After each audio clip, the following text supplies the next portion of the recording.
Several years ago, I was invited to speak to a number of young mothers about grief. They wanted to have a conversation about grief, and at the beginning of it, I asked them to go around the room and tell me what it was that they were concerned about, and what were they bringing to the meeting, what prompted them to come that morning. Well, several had in the recent past deaths of family, close friends, and so on, and wanted to know how to get over grief. Would it ever end? One woman was facing the imminent death of her mother-in-law and was concerned about how she was going to prepare her children for the inevitable sorrow of losing their grandmother. And a third woman, as I recall, had a husband who had lost his best friend, and he was in a place where he simply couldn't grieve. And she was concerned that he was denying his own grief and ignoring the pain of it. And she was concerned about that and wondered, what she could do to encourage him to face his grief. But the dominant theme of everybody in that room was the problem of how to get over grief. And even though probably everybody there knew that grieving was inevitable on some level, they wanted some assurance that they wouldn't be stuck in grief for very long, and certainly not forever. Would the pain ever move on? Would it go away?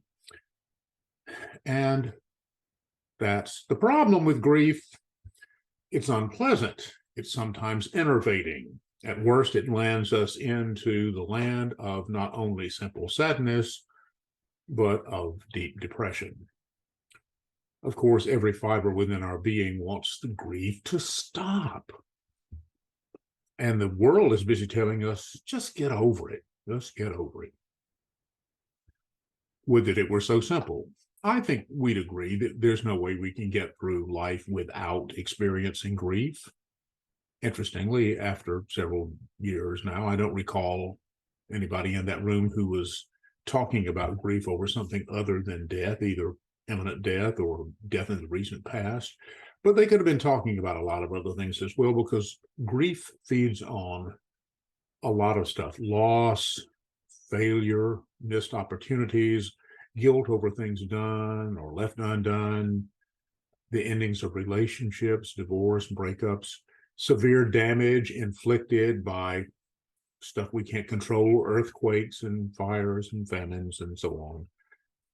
And the most general thing we can say about grief, it's the unwelcome intrusion into our life of an event that radically alters our reality, threatens our sense of stability, and risks everything that we value.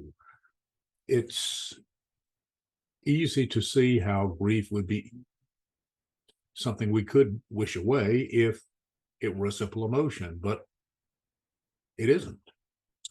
It isn't something like anger or fear, although anger and fear and other emotions are involved in grief.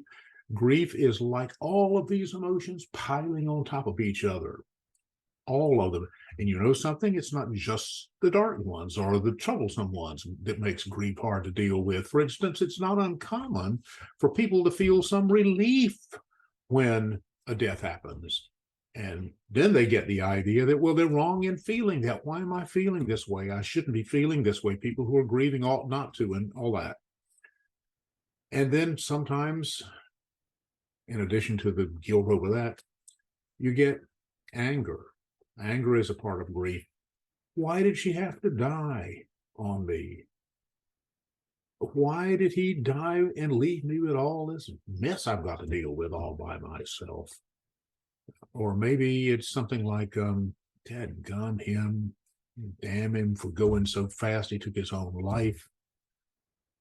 Why did he have better sense? Or something that's not a matter of death, but if it hadn't been for you, we wouldn't have lost the house.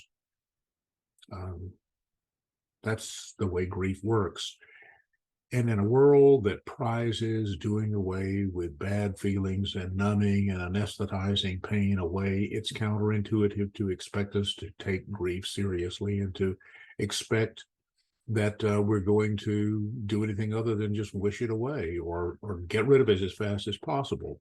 So what I'd like to ask is, what might happen if instead of that, we actually came away from these painful times of loss and sorrow and mourning, asking grief to hang around so that we can find out what lessons it has to teach us.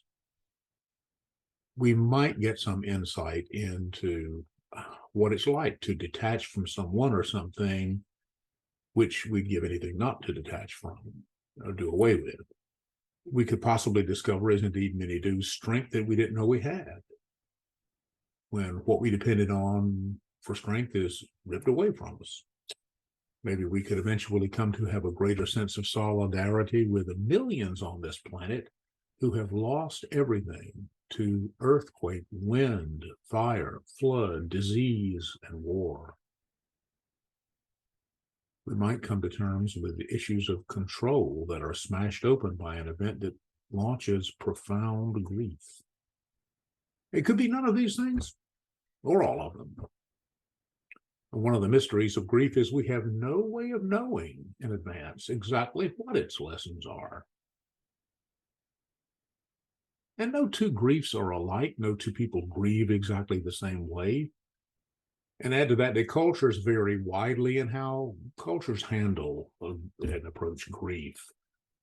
So there's no template that's going to fit everybody all the time, everywhere. But the one thing you can count on is that grief is something that if you fail to do it when the time for mourning has come, time for grieving has come, you'll most assuredly have to do it later. It's like a foreign substance in your body or a malignant condition that you can't wish away. It's going to hang around until you do something about it. I remember the voice of one woman telling me one time after a daughter committed suicide, if I don't grieve now, no, I'll just have to do it later. Grief's wounding is often the very thing that can teach us how to cope and how to hope when all seems hopeless, how to trust when nothing seems solid and sure, how to love when everything seems to conspire against our impulse to love despite our pain of loss. If that's true, never minimize grief. Not your own, not anybody else's. We wouldn't feel the pain of grief were we not conscious human beings. And maybe that's why we want to get away from it so much, because it's just too painful. So what's the alternative? Denying, pretending, making ourselves believe that it can go away. And in spite of all of that, we find out we can't. And if we had the choice of living with that or living a life that is just a life of pretense, a life of running away from the hard stuff, it really wouldn't be much of a life at all, would it? Thanks for listening. I appreciate you, and I appreciate your presence and your interest, and I look forward to talking to you next month.